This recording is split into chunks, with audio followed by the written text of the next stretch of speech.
Hai Fan Insurance, perkenalkan nama saya Angel Gabriela, biasa dipanggil Angel, umur saya 18 tahun. Saya merupakan mahasiswa aktif semester 3 di Stimra dengan jurusan D3 Asuransi. Uh, saya diberikan kesempatan mengikuti program magang di perusahaan asuransi Samsung Tugu di Departemen Reinsurance. Sebelum masuk ke pembahasan kali ini, aku mau nanya dong, kalian pernah dengar nggak ya kata-kata reasuransi? Jika kalian nggak pernah dengar, so ikutin sesi ini. Oke, aku izin share screen. Ya.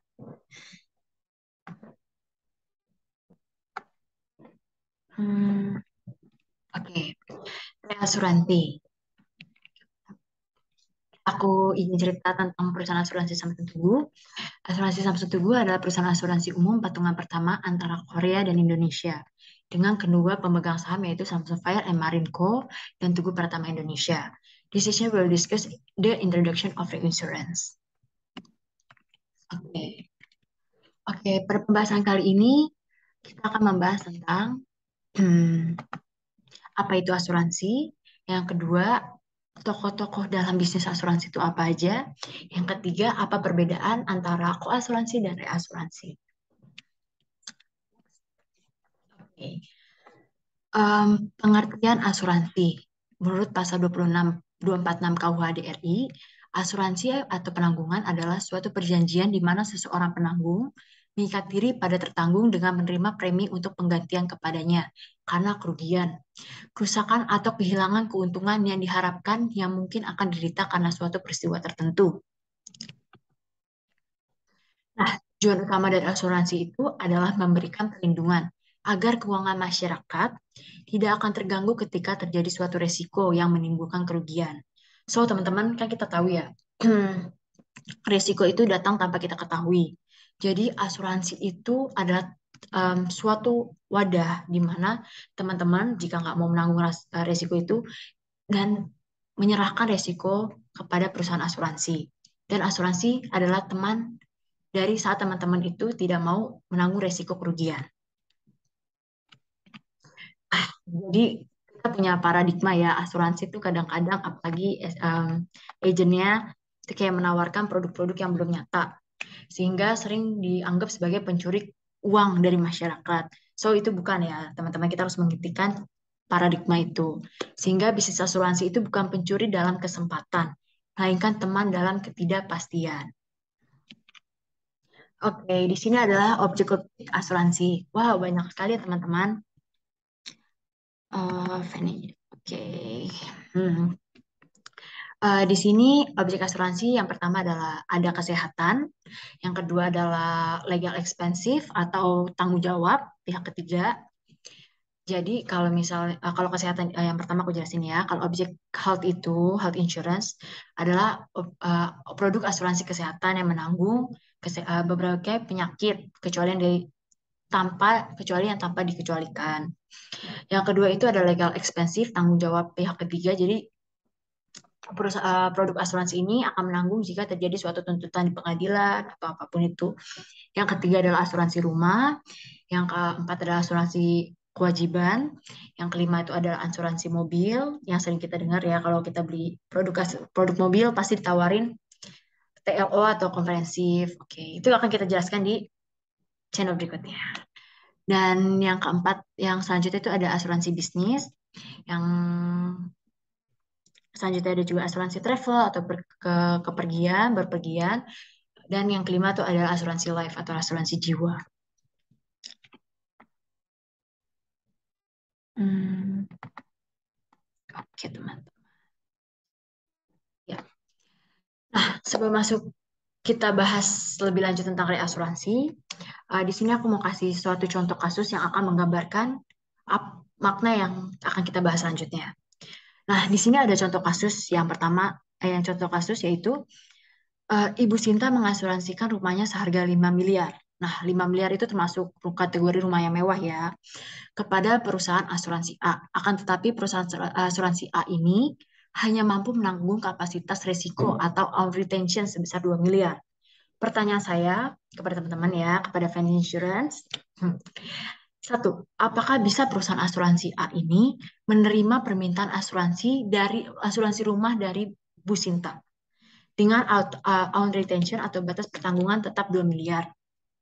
Yang kedua, bagaimana cara supaya sisa dari 2 miliar ini, yaitu 3 miliar, juga dapat ditanggung oleh si perusahaan asuransi itu. Jadi 5 miliar tertanggung full.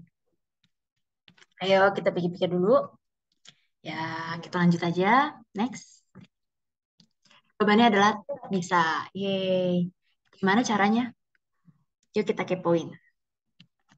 Nah, gini teman-teman. Um, ini aku kayak ketutup ya.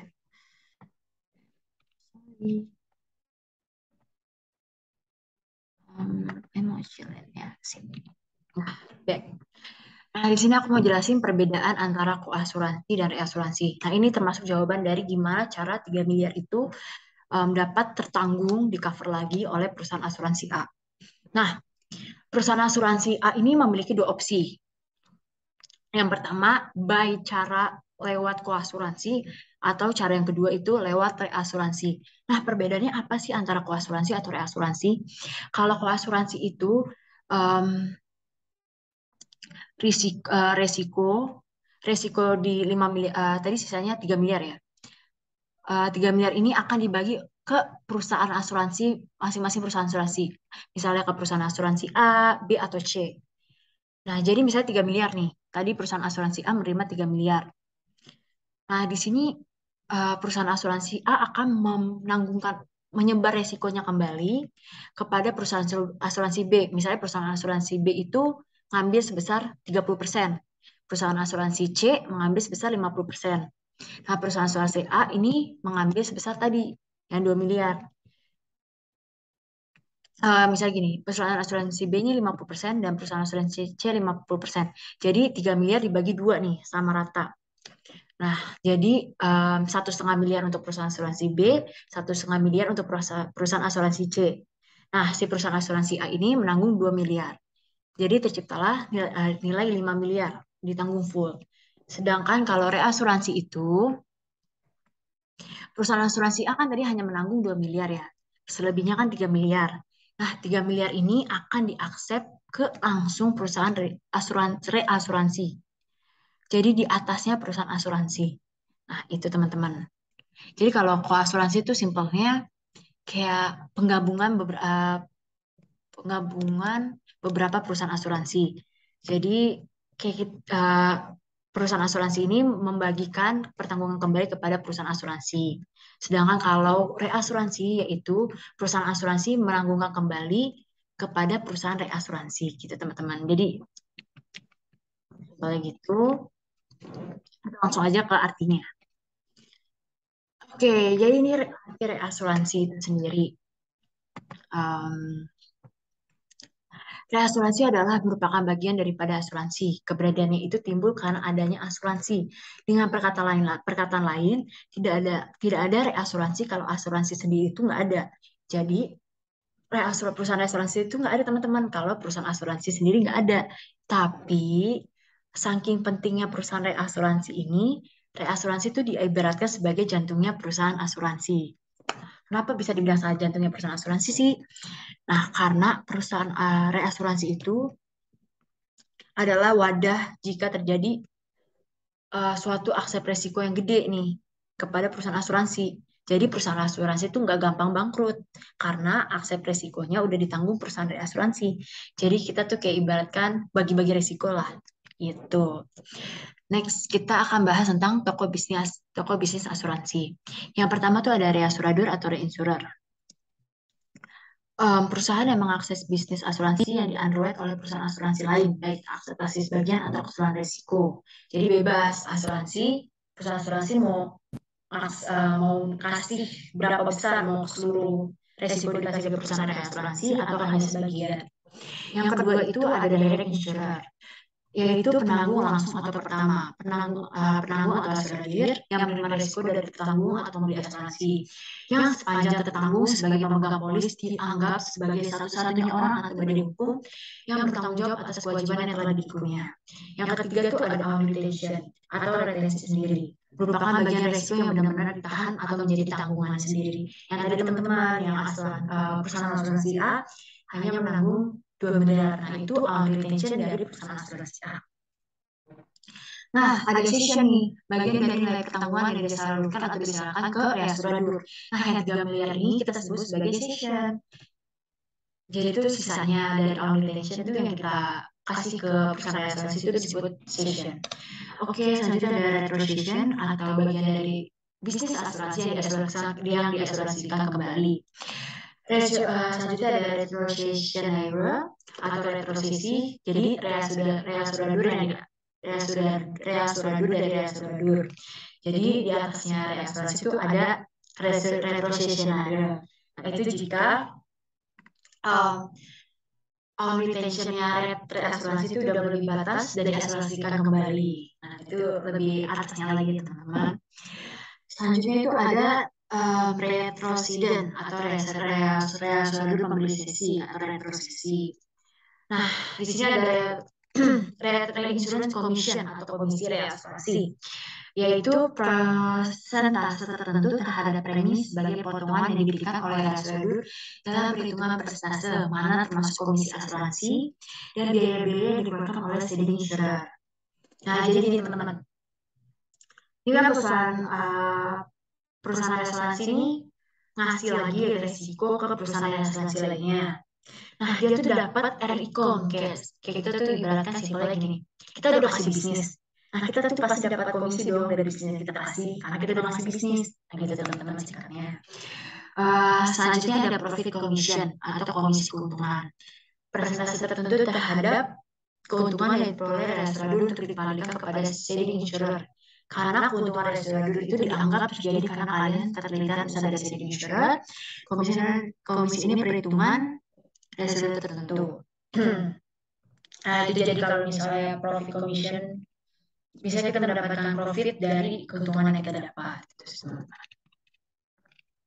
Nah, di sini ada sejarah reasuransi.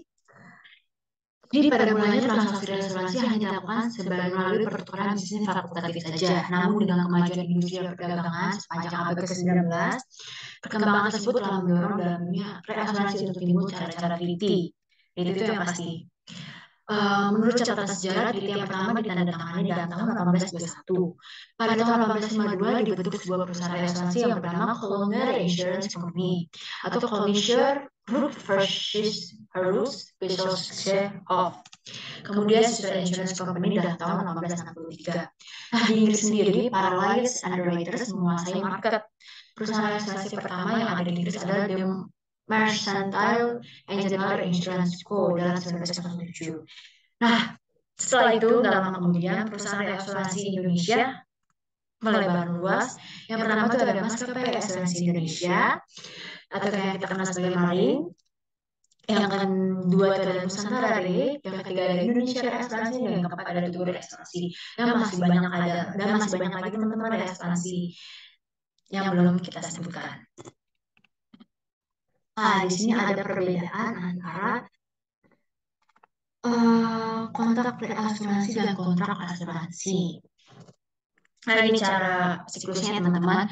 Tertanggung bisa mendapatkan produk asuransi, bisa langsung dari bisa melalui langsung menuju ke perusahaan asuransi, atau bisa melalui jasa agen atau broker.